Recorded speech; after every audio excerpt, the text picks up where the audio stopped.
பண்ணக்கூடாதா?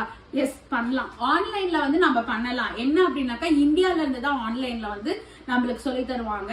நம்மளுக்கு வேல்யூபிளா இருக்குமா அப்படின்னு கேட்டாக்கா எஸ், அது வந்து நம்ம எங்க படிக்கிறோங்கிறது வந்து கண்டிப்பா முக்கியமே கிடையாது. நம்ம எக்ஸாம் எழுதி அந்த சர்டிபிகேட் வந்து நம்ம கைக்கு வரணும். அந்த சர்டிபிகேட் இருந்தா மட்டுமே நம்மளுக்கு வந்து வேல்யூபிள். நம்ம எங்க படிக்கிறோங்கிறதெல்லாம் முக்கியமே கிடையாது. இன்னொரு ஃப்ரெண்ட் எனக்கு ஒரு தெரிஞ்ச ஃப்ரெண்ட் இருக்காங்க.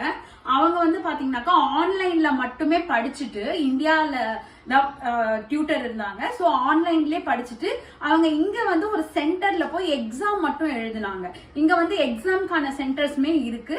ஸோ எக்ஸாம் மட்டும் எழுதிட்டு அவங்க சர்டிபிகேட் வாங்கிட்டாங்க. அப்படியும் பண்ணிக்கலாம். ஆனா என்ன அப்படின்னாக்கா ஆன்லைன்ல பண்றோம் அப்படின்னாக்கா நம்மளுக்கு வந்து அந்த வெரைட்டி குங்க, அதாவது குட் ஷைன் கவர்மெண்ட் கொடுக்குற பணம் வந்து நம்மளுக்கு வந்து ஸ்காலர்ஷிப் வந்து எடுபடி ஆகாது. அது வந்து நம்மளா பே பண்ணி படிக்கிற மாதிரி தான் இருக்கும். அது வந்து காஸ்ட் வந்து பாத்தீங்கன்னாக்கா B1க்கு வந்து ஆன்லைன்ல பாத்தீங்கன்னாக்கா 30,000 இருந்து 40,000 வரைக்கும் ஆகுதுங்க. இது வந்து நான் இந்தியன் ஆன்லைன்ல நான் சொல்றேன். சோ இந்தியாலயே நீங்க இப்ப படிக்கணும், நான் இந்தியால இருக்கேன், நான் படிச்சுட்டு லாங்குவேஜ் படிச்சுட்டு இங்க வரேன் அப்படின்னாக்கா பெஸ்ட் முடிவுங்க.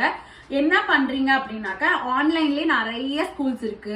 அதே மாதிரி நீங்க டைரக்டா போய் படிக்கிறதுக்கும் நிறைய இருக்கு. கோத்தே அப்படின்ட்டு ஒரு வேல்யூபிளான ஸ்கூல் இருக்கு. அதுலயுமே நீங்க போய் ரெஜிஸ்டர் பண்ணி படிக்கலாம்.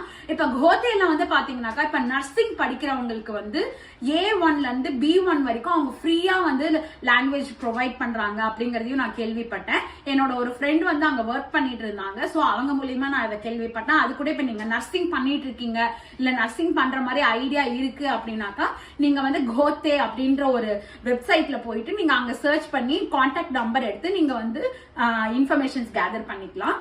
சோ இந்த மாதிரியும் நீங்க பண்ணலாம். அதுக்கப்புறம் வந்து பாத்தீங்கன்னாக்கா இன்னும் நிறைய வந்து யூடியூப் சேனல்ஸ் வந்து நிறைய பாருங்க.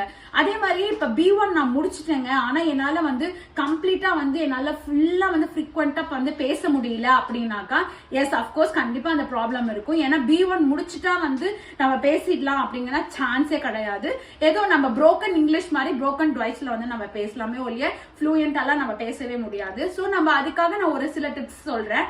என்ன அப்படின்னாக்கா நீங்க வந்துட்டு யூடியூப்ல வந்து ஈஸி ஜெர்மன்ங்கிற ஒரு யூடியூப் பேஜ் இருக்கும். அதை நீங்க ஃபாலோ பண்ணீங்கன்னாக்கா அவங்க வந்து அன்றாட வாழ்க்கையில என்னென்ன பேசுறீங்க பண்றீங்க அப்படிங்கறத வந்து ஒரு கான்வர்சேஷன் மாதிரி எடுத்துட்டு போவாங்க. அது கொஞ்சம் ஈஸியா இருக்கும்.